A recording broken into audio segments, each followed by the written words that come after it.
Assalamualaikum warahmatullahi wabarakatuh. Bismillah, salatu wassalamu ala rasulillah wa ala alihi wa ashabihi wa man tabi'ahum bi ihsanin ila yaumiddin, amma ba'd. Ini adalah potongan kedua dari pelajaran kita, pelajaran tarikh Khulafa ar-Rasyidin. Di sini kita akan melanjutkan sedikit dari materi yang tersisa. Di halaman 81. Kemarin kita di potongan yang sebelumnya kita sudah bahas sedikit tentang penaklukan Damaskus dan Baitul Maqdis. Kemudian kaum muslimin melanjutkan penaklukannya ke kota atau ke negara Mesir, yang mana pada saat itu Mesir merupakan daerahnya Romawi, yang mana orang-orang di sana merasakan kezaliman yang sangat luar biasa dari orang Romawi.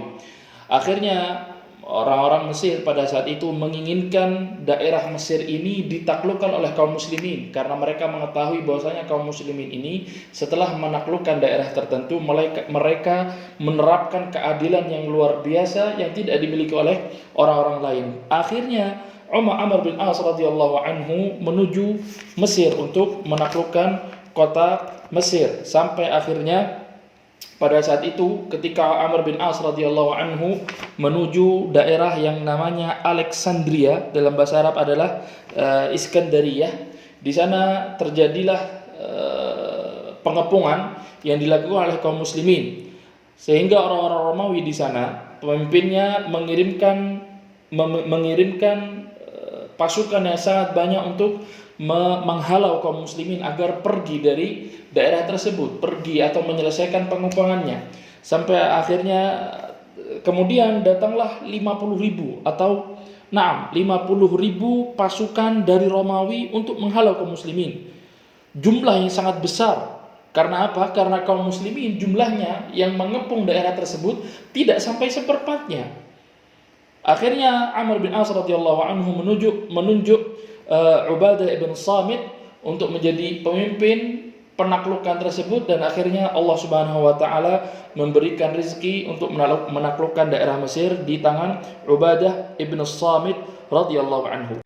Kemudian efek dari penaklukan daerah Mesir ini, apa efeknya bagi orang-orang Mesir?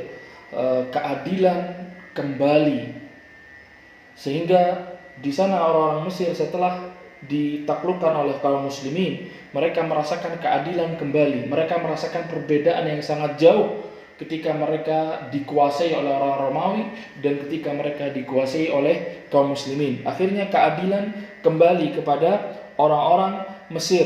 Kemudian kezaliman diangkat, kekerasan diangkat. Kemudian juga kaum muslimin menghapuskan ad-dharaib, menghapuskan pajak kepada orang-orang Mesir yang ada di sana. Kemudian kaum muslimin juga menerapkan syariat Islamiyah di daerah Mesir. Ini efek yang ditimbulkan dari berhasilnya pasukan muslimin menaklukkan daerah Mesir.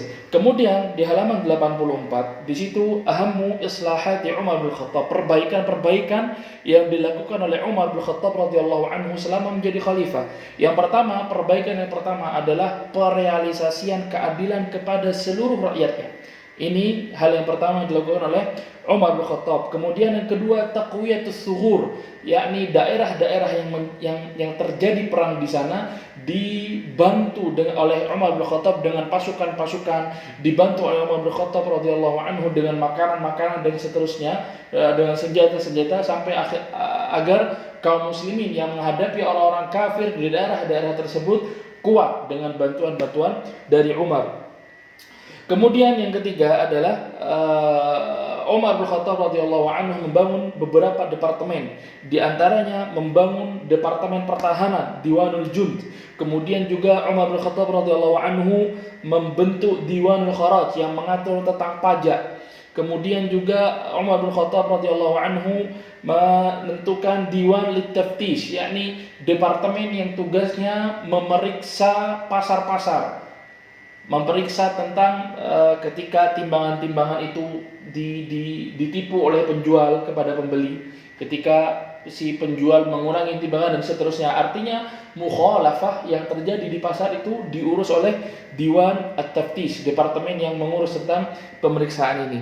Kemudian di antara islahat, perbaikan yang dilakukan oleh Umar radhiyallahu anhu, Umar melarang adanya pengemis dan memerintahkan kepada orang yang mengurus tentang keuangan untuk memberikan uang kepada orang-orang yang miskin tadi. Kemudian juga insya'u baiti malil muslimin wa ayyan al-qudata wal kuttab.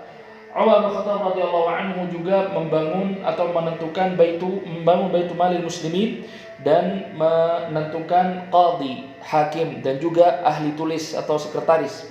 Kemudian yang terakhir adalah ihtimamu bil amn. Perhatiannya atau sangat perhatiannya Umar bin Khattab radhiyallahu anhu dengan keamanan, yang mana kemudian Umar bin Khattab untuk merealisasikan ini beliau keliling sendiri agar beliau tahu tentang keadaan rakyatnya. Kemudian di antara prestasi yang dilakukan oleh Umar radhiyallahu anhu selama menjadi khalifah adalah binaul mudun. Beliau membangun kota-kota yang sudah berhasil ditaklukkan oleh kaum muslimin. Dibangun kota-kota tersebut sampai akhirnya kota-kota itu siap untuk ditinggali oleh kaum muslimin. Di antaranya di daerah Irak, Umar menyuruh Utbah ibn Ghazwan untuk membangun daerah Basrah. Kemudian juga daerah Kufah dibangun oleh Sa'ad ibn Abi Waqqas radhiyallahu anhu. Begitu juga di daerah Mesir yang menjadi pembangunnya, yang mengatur itu adalah Amr ibn al-As radhiyallahu anhu. Ini tentang pembangunan daerah-daerah yang berhasil ditaklukkan oleh kaum muslimin. Kemudian di antara prestasi yang dilakukan oleh Umar bin Khattab radhiyallahu anhu selama menjadi khalifah adalah menentukan tarikh Hijriyah, yang mana pada saat itu terjadi perselisihan di antara kaum muslimin. Sebagian dari mereka memberikan iktirah kepada Umar bahwasanya awal tarikh Hijri ini dimulai dengan kelahiran Rasulullah SAW. Akan tapi Umar tidak mau. Kemudian ada sebagian yang lainnya yang menyarankan bahwasanya awal tarikh Hijri ini dimulai dengan mab'ats, yakni ketika Nabi SAW diutus.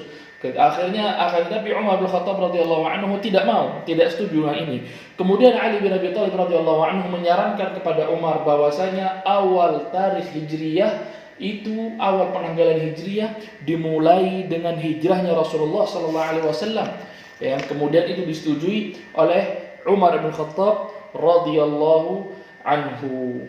Ini tentang penentuan tarikh Hijriyah. Kemudian di halaman 86 ada cerita tentang istishhad Umar bin Khattab radhiyallahu anhu. Ini mungkin sedikit agak panjang karena anak akan membawakan satu riwayat yang menceritakan tentang kisah meninggalnya Umar ibn Khattab radhiyallahu anhu.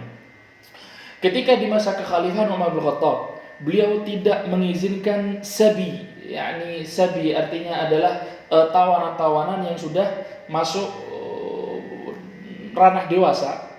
Tawanan-tawanan yang sudah dewasa dilarang oleh Umar bin Khattab untuk tinggal di daerah Madinah. Hatta kataba al-Mughirah bin Syu'bah wa huwa 'ala al-Kufah yadhkur lahu ghulaman 'indahu Sana'a. Sampai akhirnya Al-Mughirah bin Syu'bah yang pada saat itu dijadikan oleh Umar sebagai gubernur di Kufah, beliau mengirim surat kepada Umar bahwasanya ada satu anak yang mana orang anak ini mampu untuk membuat apa saja, ahli dalam berbagai macam keahlian.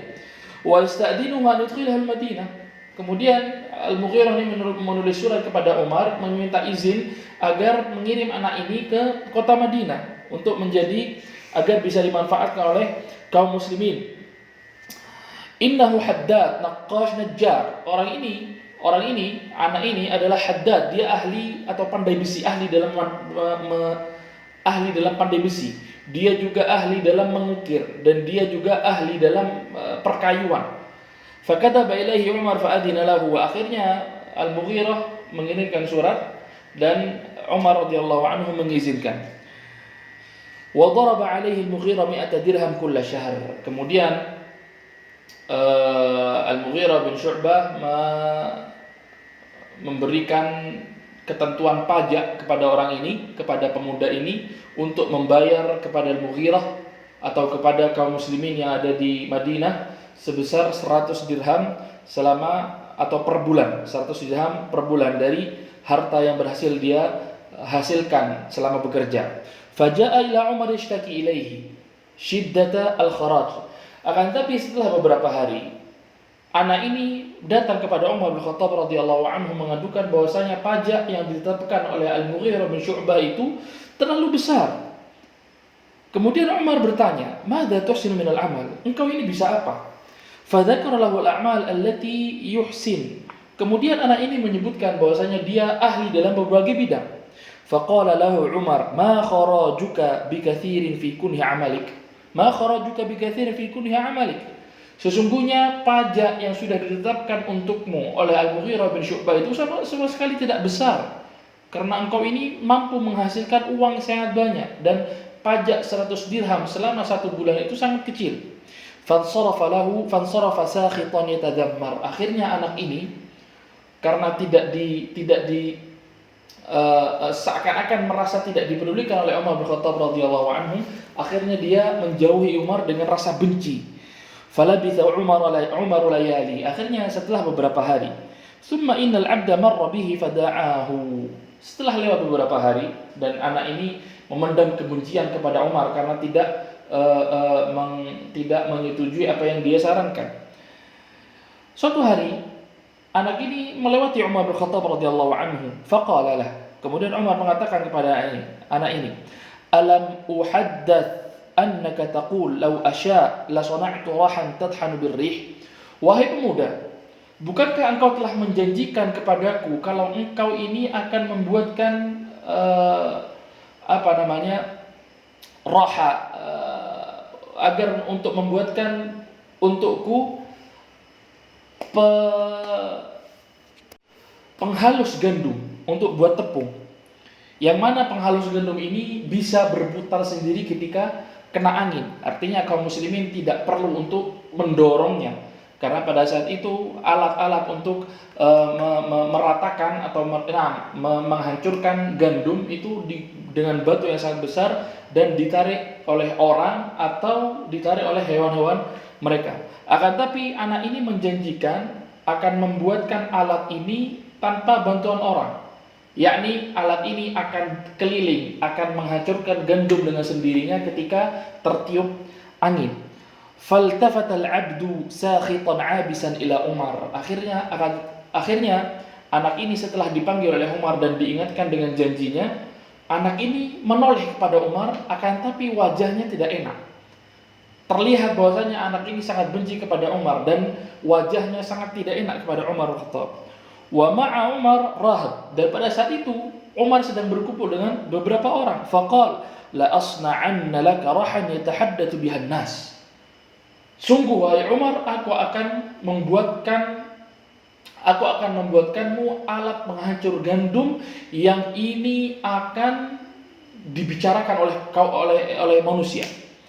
Falamma walla al-'abd. Ketika anak ini pergi dari Umar radhiyallahu anhu, aqbala Umar 'ala ar-rahd alladziina ma'ahu. Kemudian Umar mendatangi kelompok-kelompok orang ini, kemudian Umar mengatakan, "Au'adanil 'abdu 'anifan." Pemuda ini telah menjanjikan alat tersebut kepadaku tadi. Falabitha layali. Akhirnya lewatlah beberapa hari. Tsumma ishtamala Abu Lu'lu'ah ala khinjar dhi ra'sayn nisabuhu fi wasatihi. Anak ini namanya Abu Lu'lu'ah, yang mana orang ini beragama Majusi, penyembah api. Abu Lu'lu'ah Majusi ini ahli dalam pandai besi. Akhirnya pada saat itu Abu Lu'lu'ah ini membuat satu pisau yang mana pegangannya berada di tengah dan matanya ada 2 di sebelah kanan dan kiri. Fakamana fi zawiyatin min zawayal masjid. Akhirnya pada saat itu ternyata Abu Lu'lu'ah al-Majusi ini karena menyimpan kedendaman, menyimpan kebencian kepada Umar, akhirnya dia berniat untuk membunuh Umar bin Khattab. Akhirnya Abu Lu'lu'ah al-Majusi al-Khabith ini membuat pisau tadi yang matanya ada 2 dan pegangannya ada di tengah. Beliau membuat itu, Abu Lu'lu'ah membuat itu, kemudian bersembunyi di salah satu pojok di masjid sebelum waktu subuh. Karena pada saat itu belum ada lampu seperti sekarang, yang mana ketika mereka akan melakukan kaum muslimin pada saat itu, ketika ingin melakukan sholat subuh, mereka tidak bisa melihat antara satu dengan yang lainnya. Akhirnya anak ini, Abu Lu'lu'ah ini bersembunyi di salah satu pojokan masjid. Falam yazal hunaka hatta kharaja Umar yuqidhu an-nasa lis-salati salatil fajr. Mereka atau Abu Lu'lu'ah ini menunggu kedatangan kaum muslimin di salat subuh sampai akhirnya Umar bin Khattab keluar dan membangunkan kaum muslimin untuk melakukan salat subuh. Wa kana Umar yaf'alu dzalika, dan ini adalah kebiasaan Umar untuk membangunkan kaum muslimin untuk melakukan salat subuh. Falamma dana minhu Umar. Kemudian ketika Umar melakukan salat pada saat itu, atau kebiasaan Umar bin Khattab radhiyallahu anhu ketika melakukan salat subuh, beliau di rakaat pertama mesti membaca surat-surat yang panjang. Agar kaum muslimin atau sahabat-sahabat yang ada, yang mungkin masih ada junub, ada waktu untuk mandi dan seterusnya. Biasanya Umar bin Khattab membaca surat Yusuf atau surat Nahl atau surat-surat yang lainnya yang panjang agar sahabat-sahabat yang ada di kota Madinah tidak tertinggal. Wa fi ghadati istishhadihi, kemudian pada hari itu, di hari Rabu, Umar bin Khattab radhiyallahu anhu ketika awal bertakbir melakukan salat, tiba-tiba Umar bin Khattab radhiyallahu anhu berteriak, atau ketika sedang membaca tiba-tiba mengatakan qatalani au akalani al-kalb. Aku telah dibunuh oleh anjing, atau aku telah dimakan oleh anjing. Akhirnya Abu Lu'lu'ah al-Majusi ini pada saat itu melakukan beberapa kali tusukan kepada Umar. Beliau berdiri di belakang Umar bin Khattab radhiyallahu anhu yang pada saat itu menjadi imam. Kemudian Abu Lu'lu'ah al-Majusi menusuk beberapa kali di arah perutnya Umar bin Khattab, sampai akhirnya di tusukan ketiga atau keempat, beliau menusukkan di bawah pusar Umar dan menariknya ke arah kanan. Yang kemudian Umar mengatakan bahwasanya aku telah dibunuh oleh anjing.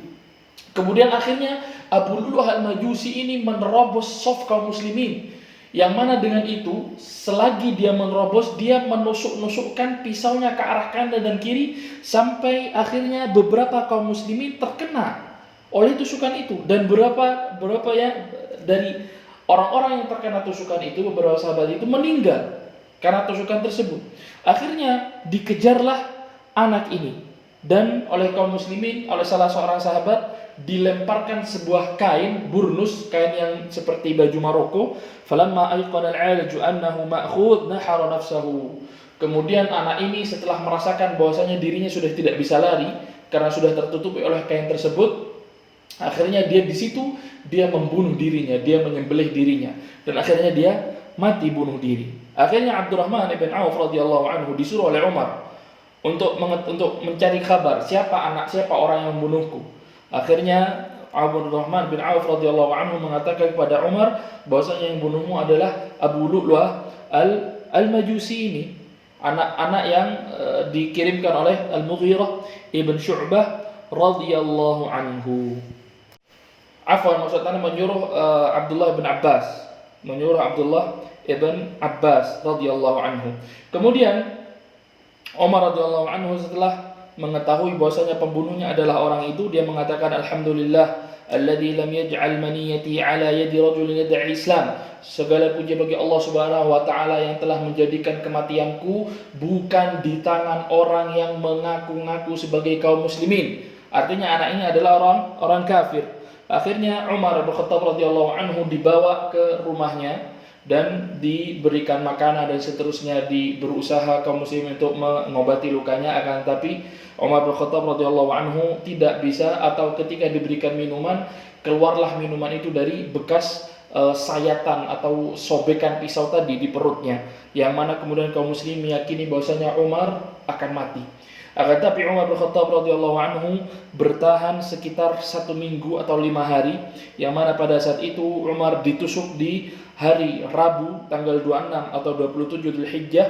Kemudian beliau tetap seperti itu, tidak bisa diobati, sampai akhirnya beliau meninggal di tanggal 24 Hijriyah di bulan Muharram, atau beliau meninggal di awal-awal bulan Muharram di tahun 24 Hijriyah radhiyallahu anhu. Dan akhirnya Umar bin Khattab radhiyallahu anhu dikubur bersama 2 sahabatnya, dikubur bersama Abu Bakar dan Rasulullah sallallahu alaihi wasallam di rumahnya Aisyah radhiyallahu anha. Mungkin Ini yang bisa Anda sampaikan, pelajaran atau sisa dari pelajaran Tarikh Khulafa Ar-Rasyidin di semester kedua ini. Mudah-mudahan ilmu yang sudah kita pelajari bermanfaat untuk kita semua. Subhanakallahumma bihamdika asyhadu an la ilaha illa anta astaghfiruka wa atubu ilaik. Wassalamualaikum warahmatullahi wabarakatuh.